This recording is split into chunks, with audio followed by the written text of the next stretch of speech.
And we're live.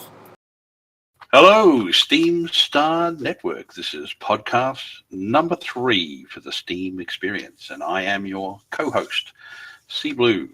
I'm joined today by my fellow co-host, Richard Krill and Battleaxe, and we're going to mix it up a little bit today and have a little discussion amongst ourselves and perhaps even invite some of the audience who've been in the Steem Experience to share some of what they think about the Steem Experience server.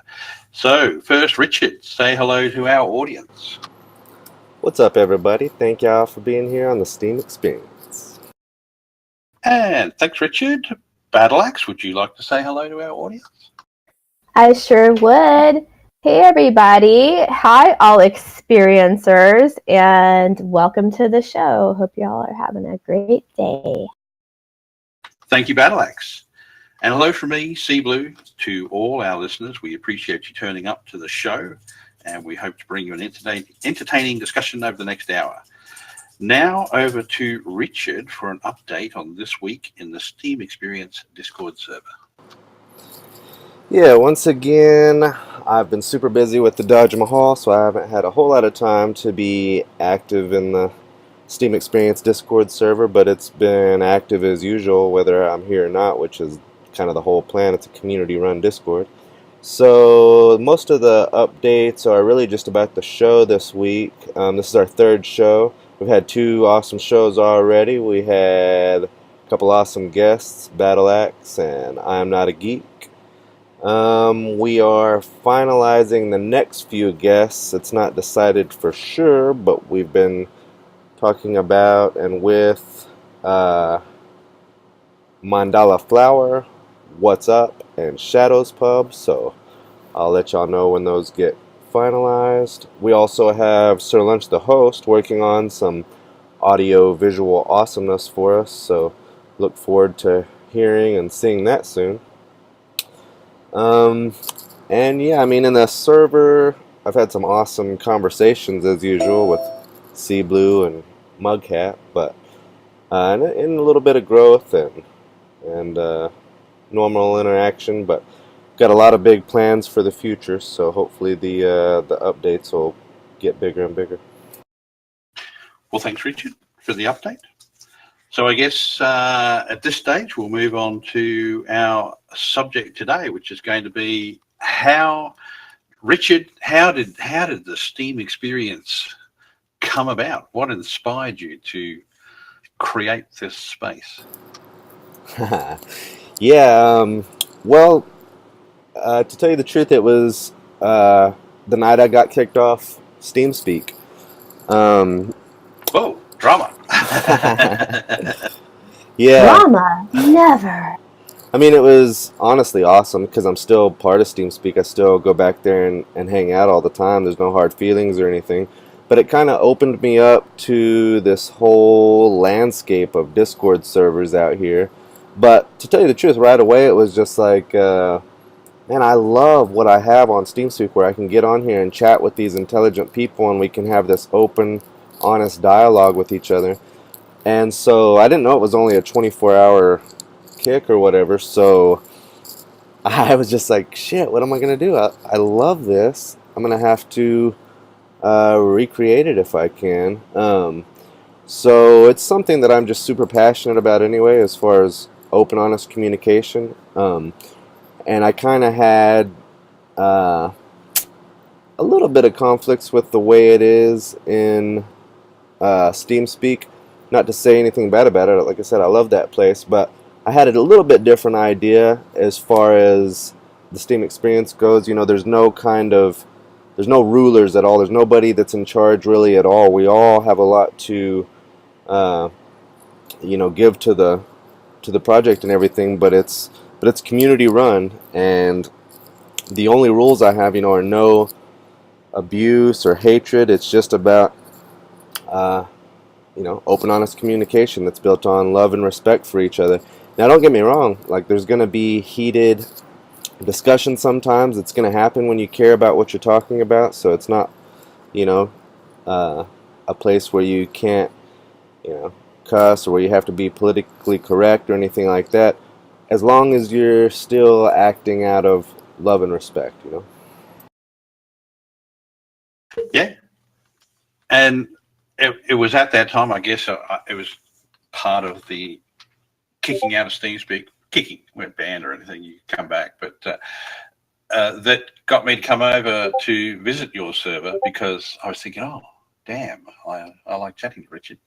Where is he now? So not long after that, I found out you were hanging out over here. So I came and visited, and we sat in the channel and started to.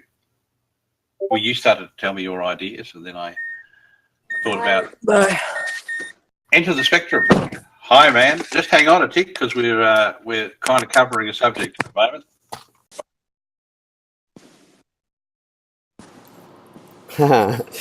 Yeah, that's our originally planned guest for today. So yeah, we can move over to that topic if y'all are down. Yes. Well, I guess to people who don't know, we were waiting on Enter the Spectrum prior to the show, and 2 o'clock rolled round and he wasn't here, so we were going to ad lib. But I would like to introduce now, if he's available. Spectrum, are you on the mic? Are you ready to go? Yeah, sorry, I got the notification of what time to be on at 10 last night, and I was already asleep. So, yeah, I just checked Discord, and now I'm here. Well, it's good. Glad you turned up, man. Because but the good thing is we all got to realise that despite our anxiety, we were able to start the show and try to kick it off without you. But I will pass you over to Richard now, who can open up with some questions. Enter the Spectrum. Richard, off you go. Yeah, I'm glad you made it, man. Yeah, I was excited about having you on because, you know, we've had some good conversations. You know, there's so much we could talk about. But to get us started, if you could just tell us a little bit about how you came to Steem It and a little bit about your Steem experience so far. Well, when I first heard of Steem It was 2 years ago when I took all my money. I had $600 in my pocket, and I decided I needed to change things up, and I spent it all on a two-way ticket to Jamaica and back. And then I had 3 weeks to figure out how to actually fund myself to live in Jamaica for that month that I was going to be there. So when I was there, one of the first individuals I met mentioned Steem It like 2 years ago. So I would say that's pretty early in the Steem It community experience. But I wrote it down, but I never checked into it. He was like, yeah, if you just go and write about your experience, you'll probably like make your money back or something like that. I'm like, all right, whatever. And I didn't really think much of it. And I'm not really sure when I came back to Steem It and actually started going into it. But mid last year, I started investing in crypto, and I think just through my crypto investments, I found out about Steem It through that.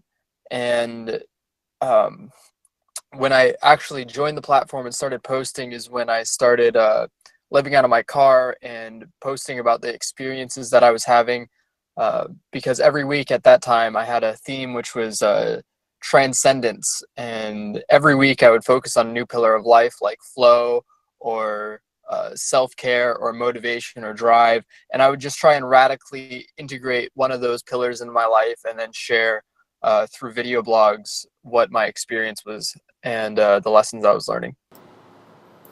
Man, that's awesome. That's exactly what I love to talk about as far as the power of Steem It. You know, like you can use it as a tool to help you kind of fund whatever it is you're doing. You know, if you can just blog about it and make it kind of interesting and get some support to help you keep doing whatever you want to do. So yeah, that's awesome. A lot of different directions we can go. One thing I would love to hear a little bit more about is a recent post you made.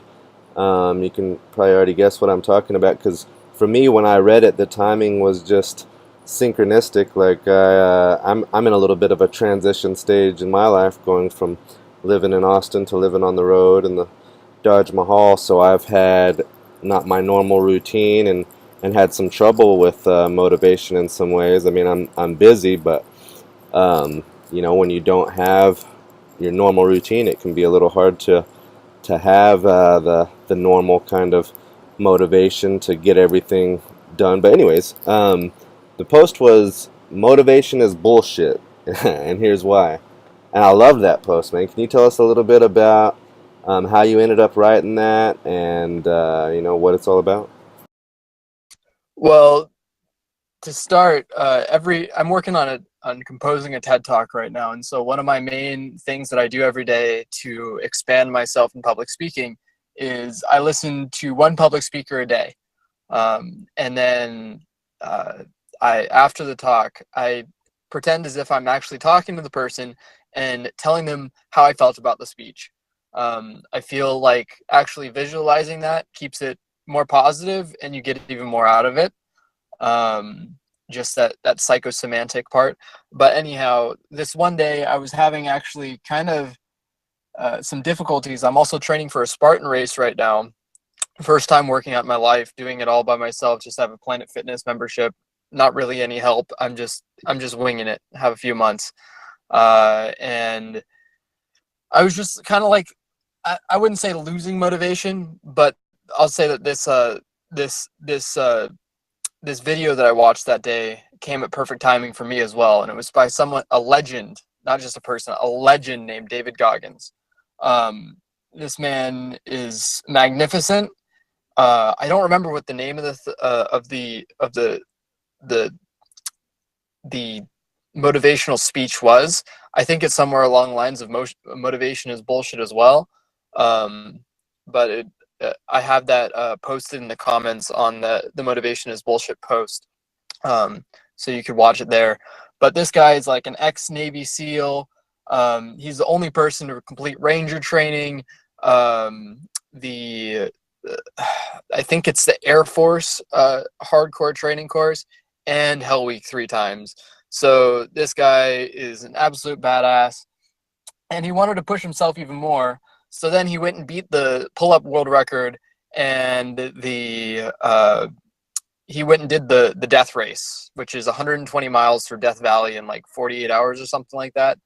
And to qualify, you need to run 100 miles. At 70 miles, he was peeing blood, like all this stuff. Like his knees were like microfractured. He had to like tape up his legs like halfway to numb it out, and then he ended up running the last 30 miles like bleeding. And I don't recommend taking it to that extent, but it's certainly a powerful thing to at least have the capability to, because there's situations in life that can happen where we don't have a choice, either drive or die, or drive or lose your dreams. And to me, losing my dreams is probably even worse than dying, because I have to live with the repercussions. So in my life, having a cornerstone of drive really means just being able to keep going when the motivation wanes. Because there's always pain points, there's always mountains, there's always some difficulty that arises. And before in life, I used to take that as, oh, it's a sign not to do this. But really, it's only a sign not to do it if we don't have the energy or willpower to get through that.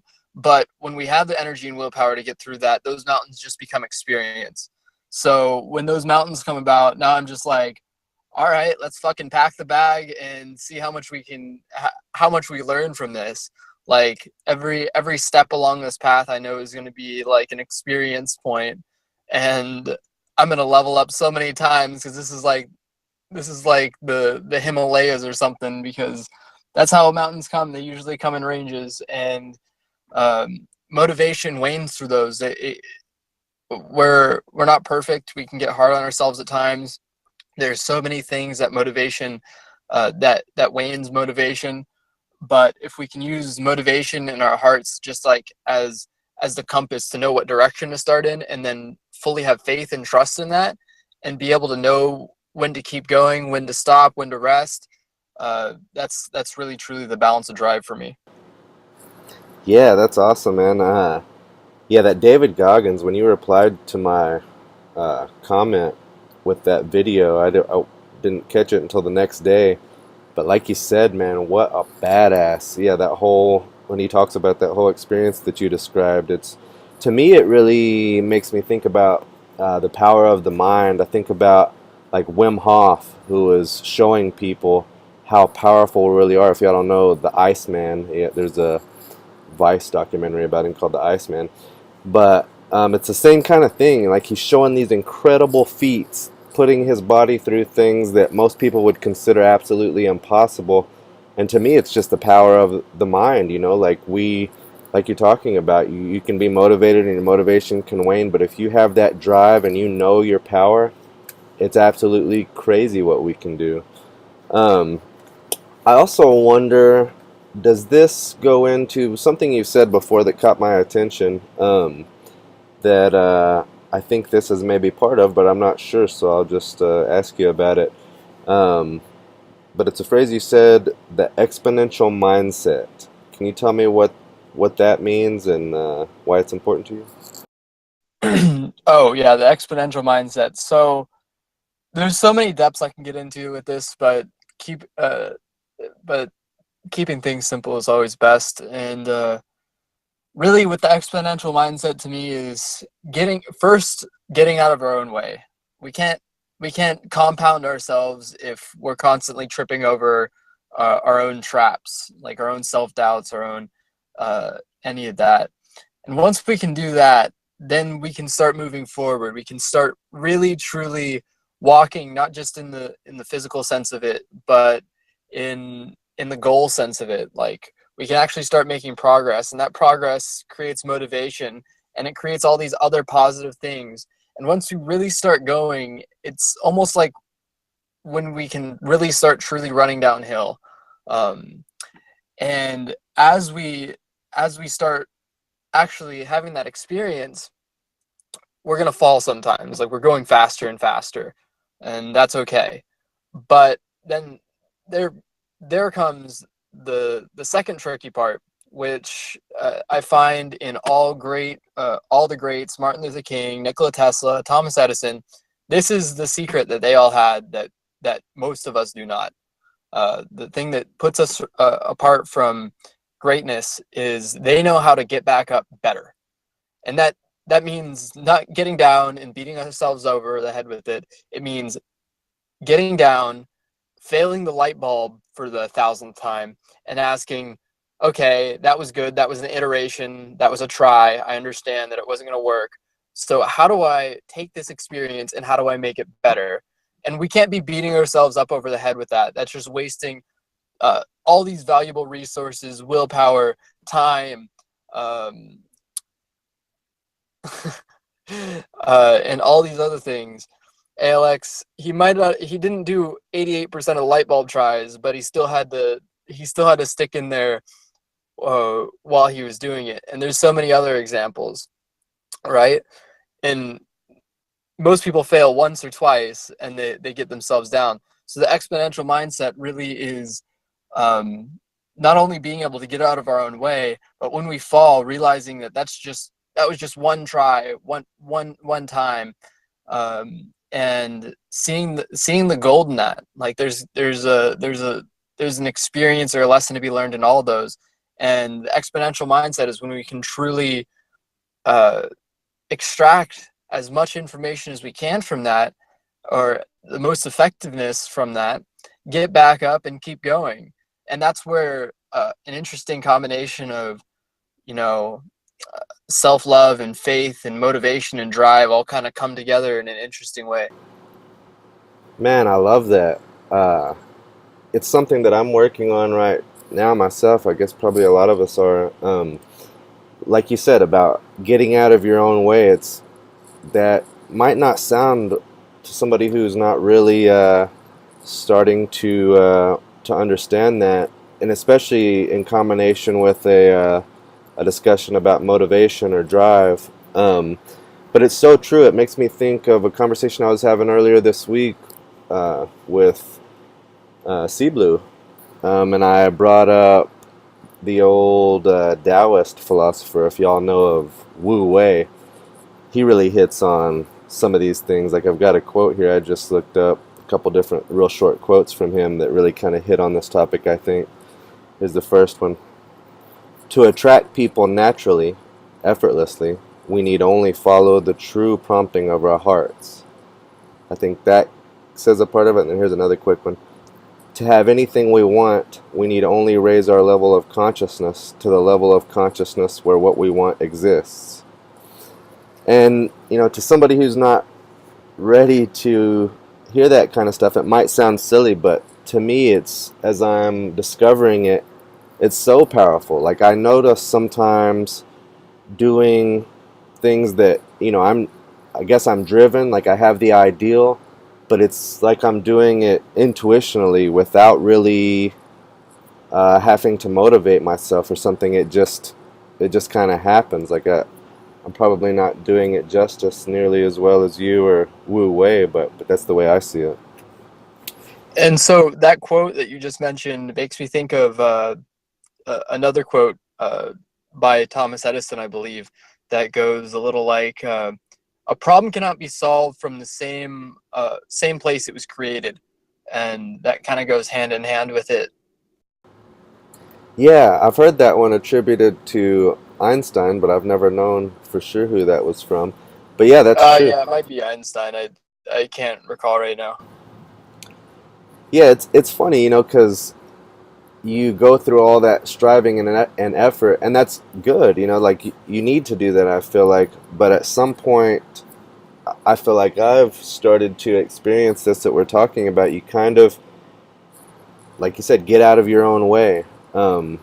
And it just comes naturally. Like at this point, I'm probably busier than I ever have been as far as the work I'm doing. It's a different kind of work, but I don't feel like it's kind of night and day of the kind of work I was doing a few years ago.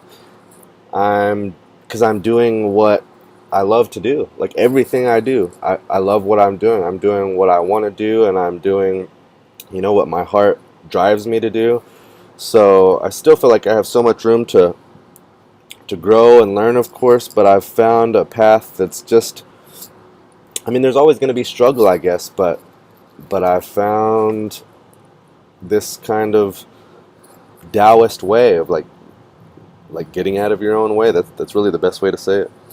Yeah, and something that I just that just kind of popped up the other day. I was in the park just reflecting, and something didn't sit right with me. I was reflecting, and I asked, "Well, are you loving what you do?"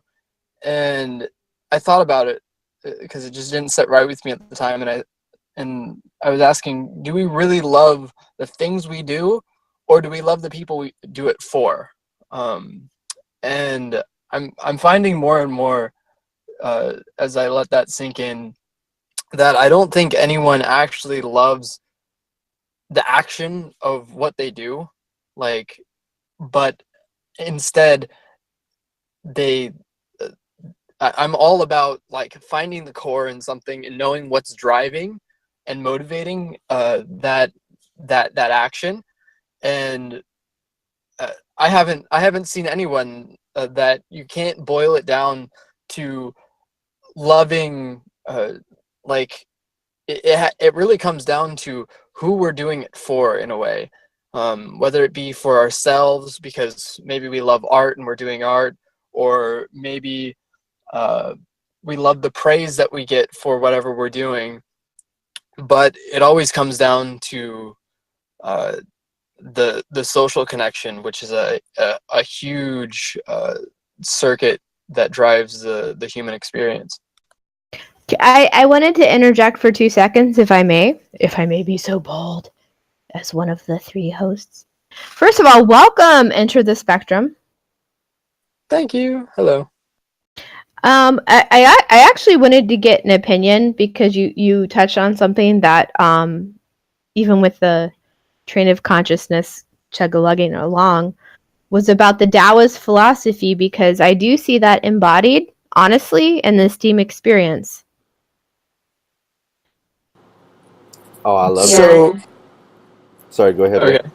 So Yeah. what's what's the What's the question exactly? Yeah. People get confused by me because they're like, what exactly is your question? And I'm like, well, what exactly is your answer? How do you feel in general, with what you're doing and the paths you're on and all of that, that embodies the Taoist principles? If you could even, I'll make it even simpler. Like if there were 3 principles you could, because I'm really into Taoism, hardcore, and martial arts, and if there were 3 things you could have a takeaway for your own success on here and your own path and journey that you would maybe recommend to other people that might have a similar viewpoint on how to use this brand new evolutionary technology, because that's what it is. Yeah, and so uh, I don't really stick to anyone else's principles. I create my own. Principles are a very huge thing for me. And really, I've been mainly and predominantly working with one, but I have others, and the one that I would love to impart to anyone that has ears to hear it is stay golden. And what that means to me is so many things. To start out, it starts with the golden ratio, so the spiral. And the reason the spiral is so intimate for me is because it's the only path that never repeats. It's the one that keeps going, keeps reiterating, the same as what we were talking about with drive and getting out of our own way. And it builds off of itself. It reflects. It doesn't ever get in its own way. And from that, it continues learning and continues growing. So yeah, stay golden to me really means all of that, and to me that's the balanced path, the golden path. And uh, that also means and includes self-love. So I know that whenever I'm having a difficult time, um, I just say stay golden, and it puts me back on the path in a way. It reminds me that uh, to keep the actions sustainable, uh, to treat others as I would want to be treated, and all these other great things.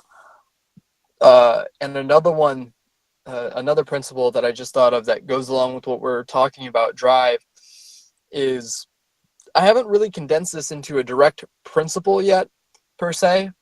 But the best way I can condense it would be uh,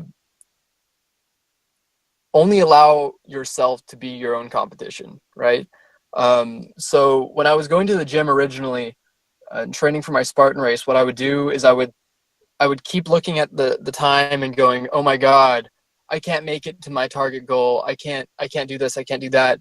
And a part of the post was when I listened to that David Goggins motivational speech, I decided to integrate that in my own life, and I took it to the gym. It was my first or second week doing cardio, and the week before I only ran 3 miles for my cardio. And then that week I got on the treadmill. I think I got to about 3.2 miles or so, and I was like, all right, I'm done. I beat it. I did good. Um, but I think I have to stop now. And then something in me said, why are you racing against the time? Just race against yourself. And so I just looked forward and I said, I'm not going to look at the time. I'm not going to get in my head. I'm just going to look forward. I'm going to breathe, and I'm going to push myself for myself.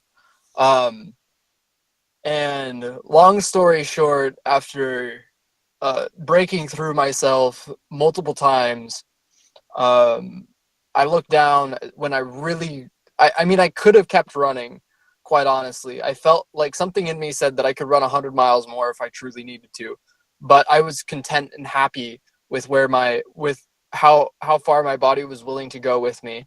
And so that's kind of where the balance of drive is knowing when it's okay to stop. And when it's okay to stop in some situations is uh, it really depends. But in that, I had reached my goal. So setting goals along with drive is very good. Um, but as soon as I said, okay, it's time to stop, I said, all right, I'm going to do 1 more minute, and just finish great. And so I upped the speed, didn't look at how far I'd run or anything like that. And I looked down, and I'd been running for 41 minutes and had just over 6 miles on the clock. So I doubled my all-time record in a week, by just breaking through myself. And I know I could have run 3 or 4 more if I truly wanted to push myself, but I was content. So I don't want to say race against yourself, but set goals and make sure you're not measure yourself by your own stick, kind of. Like, as long as we're doing the best we can in every moment, then there's nothing we can be hard on ourselves for. And so and I find that when we don't do that is when we're like comparing ourselves to others and trying to go, oh, well, I can't measure up to this, they're already so far ahead. Well, you would catch up if you just leveled up yourself every day and focused on yourself and did your best. And the best is the best we can do. So just staying with ourselves is a great principle. I totally agree, and I just want to say one thing to not overtake what Sea Blue or Richard or anyone else wants to say is mind over matter. I will attest to the core of my being is not only possible or feasible, it is doable. And whatever your life circumstances, the human spirit is amazing. When if you ever study like Shaolin monks and the things that they can do, it's incredible. And I commend you on understanding and getting, a lot of times we do, how can we not compare ourselves? Like sometimes I go, oh my God, this person put a picture of this up, or I have other careers where I'm dealing with like really sharky stuff. And then when you take a step back and you say, look, here's what I'm doing on my own journey, on my own platform, on my own speed and road. No, I'm not going to make $8 million in a day. But on the same token, like maybe I was able to do 50 pull-ups and I had only been able to do 30 the day before. So I find you extremely interesting. And I'm leaving it at that. And Dow to the ting. Dow. Well, before Richard probably jumps in with some more questions, I'm going to take a moment to thank everyone for being here today. And I'd like to take the time to remind everyone that this podcast is broadcast on the SteamStar network, courtesy of Sir Cork. And we thank Sir Cork for creating this space for us, and remind everyone that Sir Cork is a Steam witness. And if you haven't voted for him already, feel free to consider him as one of your choices. And back to the show. Richard, do you have further questions for our guest into the spectrum? Yeah, thanks for that, Sea Blue. Yeah, vote for Sir Cork, definitely. And, so much. Like, when y'all are talking, like, so much has come up in my mind and heart as y'all have been saying that. And thank you, Battleaxe, for bringing that out of him, because that's actually, when he was responding to your prompts there, that was actually the part that was really synchronistic to me as far as his post about, not comparing yourself with others and focusing on your own improvement. And that's something like in the post Enter the Spectrum, like you talked about, as far as something that you had kind of come to before, you had found that space before a little bit, but hadn't found it as like a permanent way of being yet. And that was another thing that was synchronistic for me. And like specifically recently, I've been really inspired by some amazing people, a lot through Steem. And for a long time, I was focused more inwardly, but as I started discovering all these beautiful people doing these amazing things, it was really inspiring for me, and it helped me kind of, I guess it gave me some inspiration to do actually the things that I'm doing right now.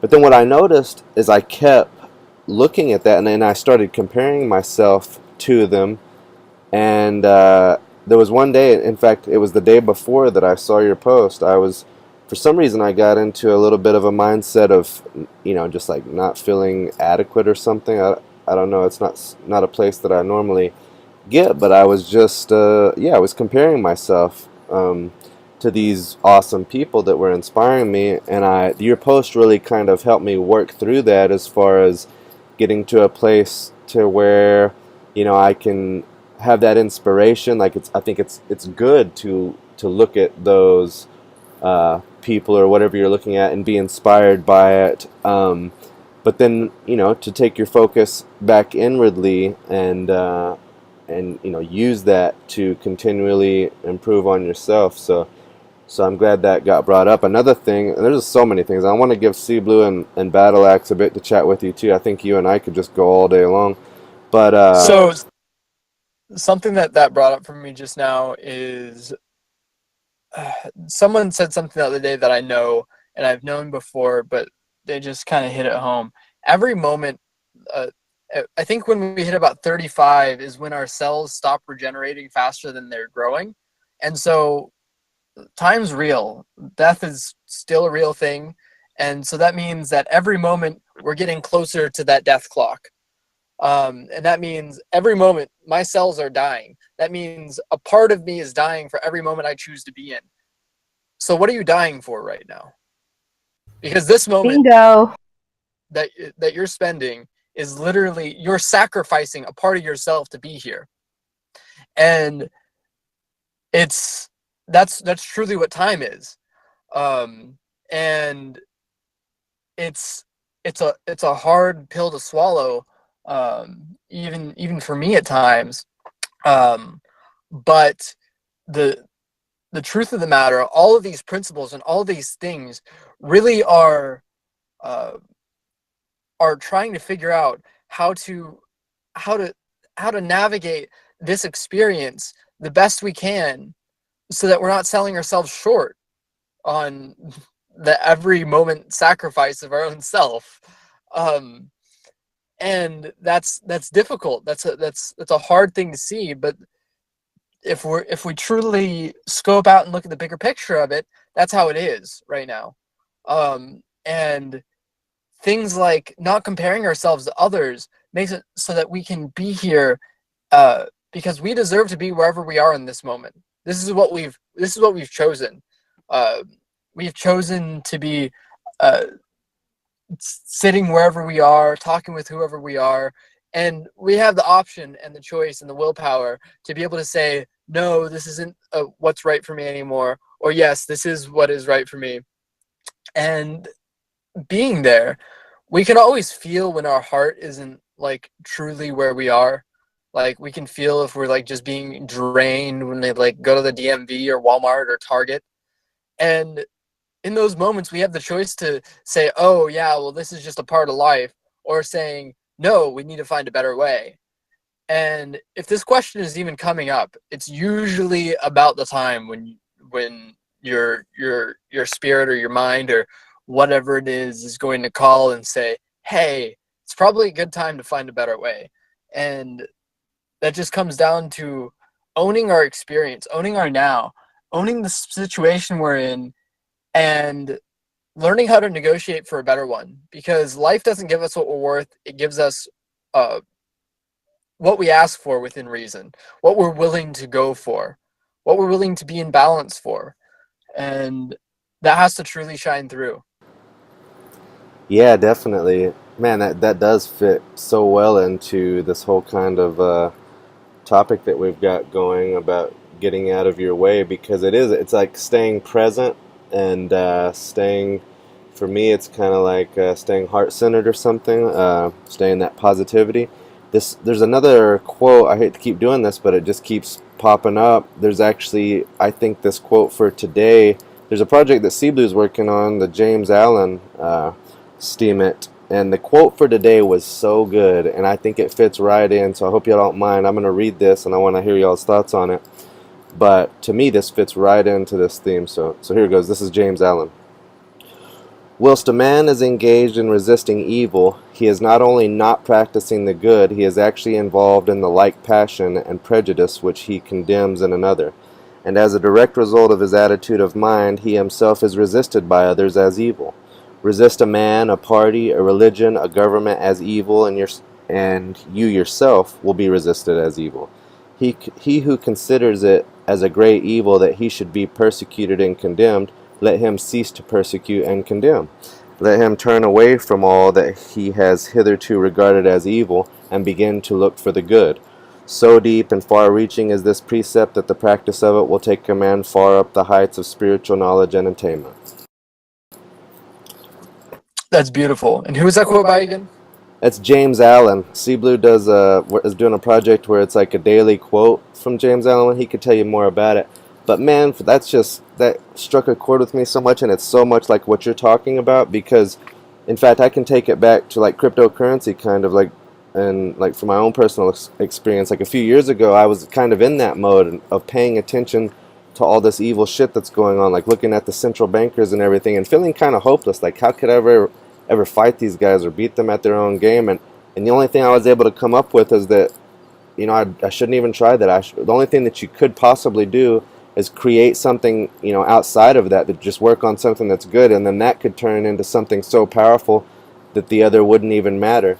And then it was after that I found Bitcoin and Steem It, and so it was definitely a time when I was just realizing the power of exactly what we're talking about now.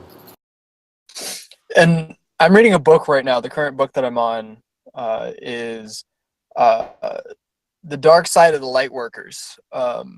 And it sounds a little bit spiritual and woo-woo, but it's really not. It's talking about Carl Jung's version of the shadow. And how this ties in is because in a lot of modern day,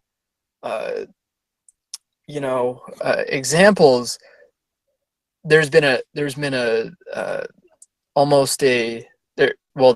a narrative saying that the shadow is the evil, the shadow is the evilness, but realistically, when you're looking in that, and what the book is really getting to is we kind of judge others, like say that if someone does something that we don't think we would do, we would maybe judge that or compare ourselves to that and go, oh, I'd never do that. And an example in from this is the author of this book. She had issues with this at first. She's like, okay, well, I'm everything. Like, I have the capability, and I have the ability in me to do anything, but I'm not this or I'm not that.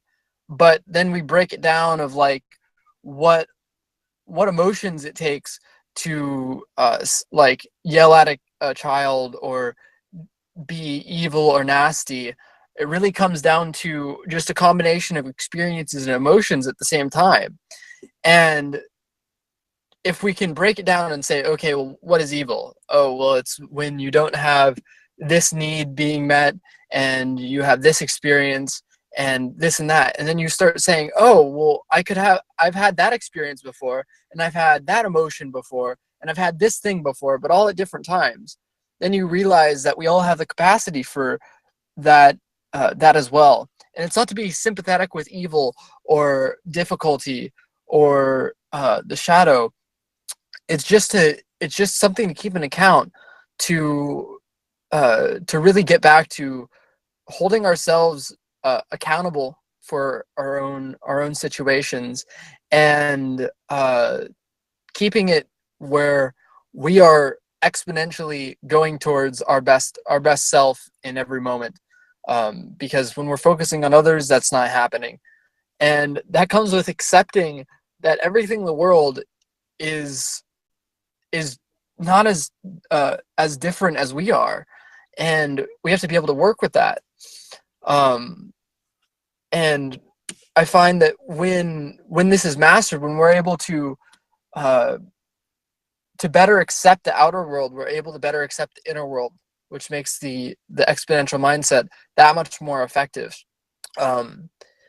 And it's so easy to put blame on the shadow or the difficulty, but really all it is that it's kind of like the dust being swept under the rug. Of course, all the bad traits are going to be put in our subconscious. Of course, we're going to shove all the baggage into the attic. Of course, we're going to put all of the bad stuff in the darkness. It's not the darkness that creates it. We create it by pushing it all into the darkness. And that's something that, to truly reach the exponential mindset, we need to embrace. That darkness doesn't create it. We create the darkness to be such. Oh man, such good stuff. I love that you bring up Jung, and yeah, that was also a part of my experience as far as really taking a look at that darkness. There was a time, and it was right before I kind of embraced this kind of new way. I guess you could almost call it like a transformation. And I guess it was like the night before the dawn. It was literally the darkest time of my life. And I guess I delved into that darkness. I haven't read any full works of Carl Jung, but I've looked at some of it, and I think that was maybe prompting me a bit. But it was just the timing for a lot of reasons. But it was a part of my experience for sure. And in fact, during that time, I read, might have been kind of a woo-woo article, but it was called The Dark Night of the Soul, and it was talking about a common experience that people have, and it was part of my whole journey as well, to see that you kind of have to recognize that you kind of have to really take a hard look at it, which is not fun really, but it's an important thing to do, I feel like, as far as your journey to get to this, I guess, the exponential mindset, you would call it. I think that's a great way to say it, because that is how you can, like now at this point, I can easily say that I love everything, and I love all these experiences that I'm having, even when they're hard and dark, and I just consider it something for me to learn from. And I think that's an important thing to recognize, because it's within us all, and you have to. I mean, I don't know that you have to, but I think it's to look at that and to delve into it and to be honest with it and go through it. I think can help you get through to the other side, to where you can realize that's there, without letting it get into your way, I guess. I don't know. Really, how I see it is it's the test of integrity. The darker into darkness we go, the further and more pressure that we have on the light inside of us, or on our own minds and our spirits and motivation, all these systems that we've cultivated. And is it necessary for everyone and everyone's path? No. At some point, I believe it is. But it really, once we have those experiences and know how we respond to them, then we truly can have the faith in ourselves and know the trust in ourselves. Like, of course, a SEAL team is going to have less trust in each other their first day on the job than after 7 chapters of going to war. Like, after that experience with each other and being through life and death situations, there's going to be bonds that are impossible to break at that point. And really, it's about, I see the dark night of the soul kind of as cultivating that in ourselves, and knowing, even if it doesn't go well, knowing at least our faults, if we're looking at it from the exponential mindset, is still a way to pivot and grow. I mean, I've had a few that I know that I didn't perform well on, and I'm still working with that in the exponential mindset. But it's a beautiful thing, as long as we can use it as a tool to move forward instead of a club to beat ourselves over the head with. I love that. I love that. Instead of using it as a club to beat ourselves over the head with. Something. I'm interjecting for 2 seconds because I actually think I'm a double. Yeah, I hate to be like, oh, I have these degrees or whatever, but with psychology, and I always gravitated more towards the subject matter that you did. But I do believe you touched on a point with this beautiful simplicity about beating ourselves up, because when you get on, even on Steam It, and you just go, wow, like how did someone just do this and made all this money, and to like take that out of the equation and to see a bigger picture of our own of our own soul evolution, I think is beautiful. And the things that you've said, I haven't really like talked to you or met you before now, and I'm really happy that I did. So how do you feel about, if you don't mind me asking you a question, is that okay? I ask you a question? Go for it. As Okay. deep as you want. How deep do you want to go down the rabbit hole? All the way down. I'm always like, are you sure about that? No, I'm kidding. So how do you deal with your work and what you're doing, and you see people that do something that you feel is like not as good as yours? It's a natural human instinct. They make a ton of money. How is it that you deal with keeping on your path, on your journey, on your personal individual sojourn? When my quality is better than those making much more? Well, how is it you deal with like some, well, at least for me and a lot of people, there can be a little bit of envy. How do you deal with that, knowing that your material stands on its own for you? Like, Well, how would you give me, for instance, or anyone else some good advice on how to right. deal with that? So, first off, slapping with reality. It's not about like going back to life doesn't give us what we're worth. Life gives us what we bargain for. And in a world that's based on social connections, it isn't. Money is not fair. It isn't. So any ideas that anyone listening to this has that money is fair and equitable, that's complete bullshit. That is a utopia that we're not at yet.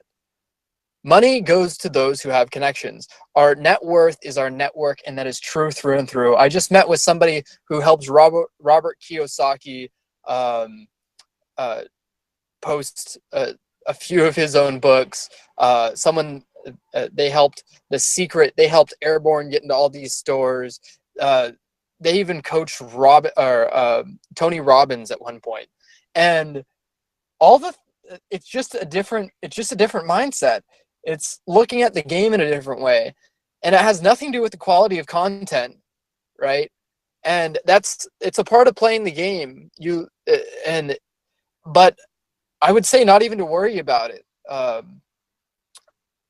As long as our needs are being met, we have to go. We have to go to where we are and building ourselves. But if the reality is we need more currency to do more with, then we have to play the game a little bit, and it sucks, or it doesn't have to suck. Actually, I don't want to frame it that way.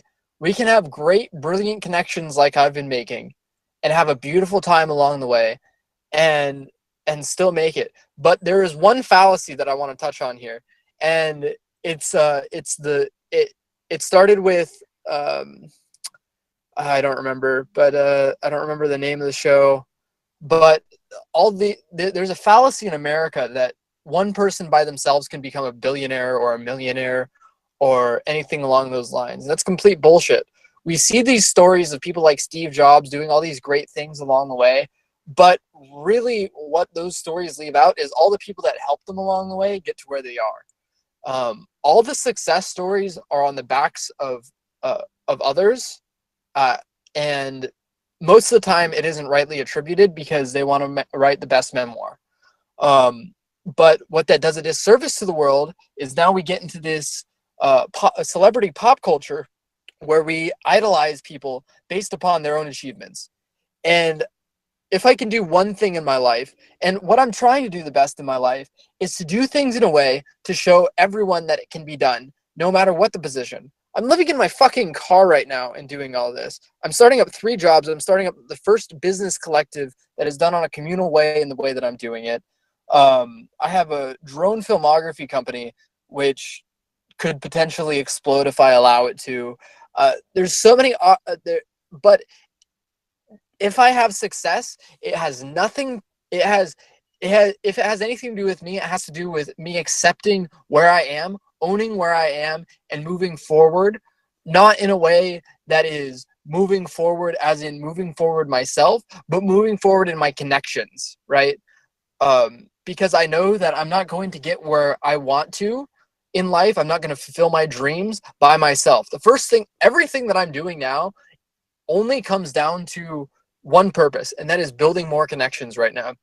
Probably until I'm 25, I'm just going to be building connections. And then, so start the clock now. 4 or 5 years from now, I believe I'll start really putting out some of the deepest heart's content onto the world. And that's because I just can't do it alone. You can't. It's not impossible, right? Like if you're an inventor or in some very, very niche things, you can do great things alone. But in reality, the way that our minds are set up, we need a team to become truly exponential. The exponential mindset is just the first step, right? The exponential mindset is being able to get out of our own ways. And then that provides us the material and content to truly be able to collaborate. I'll repeat this because it's so important. The exponential mindset is merely the ability to be able to work with ourselves, but then that gives us the tools to be able to work exponentially with others. I agree.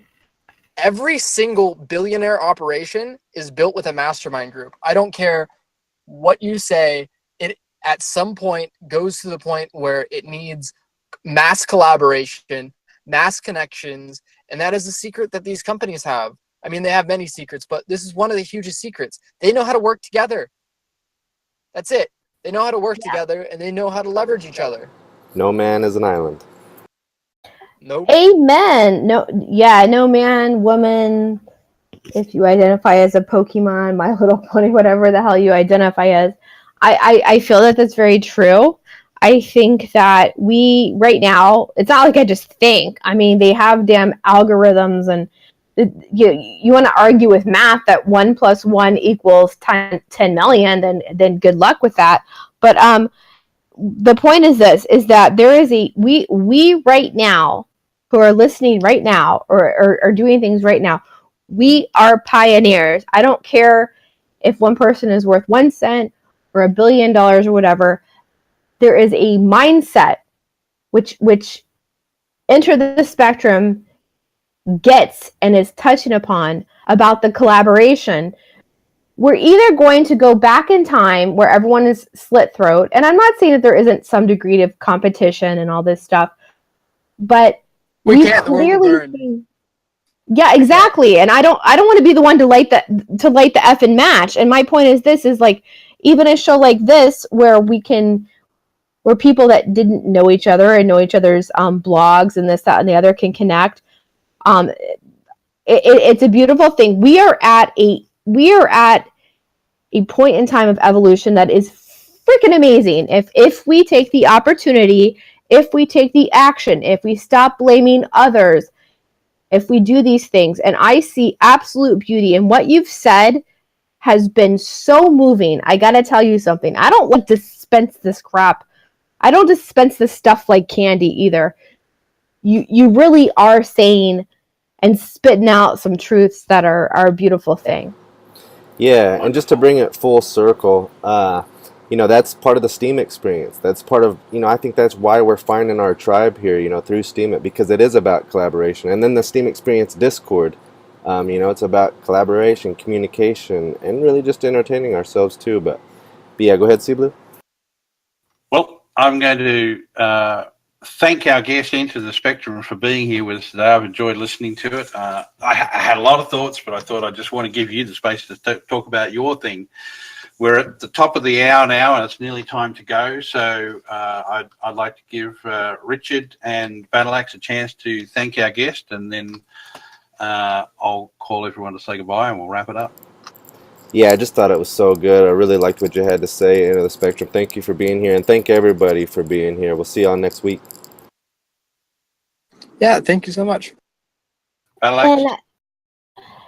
And I'm going to thank you as well. I think that you are very enlightening. I think that you are a wise, wise soul, and I look forward to knowing you more, because I didn't know you before now, and now I am hopefully following you and following your blog. And rock on, man. I love the way that you're viewing life.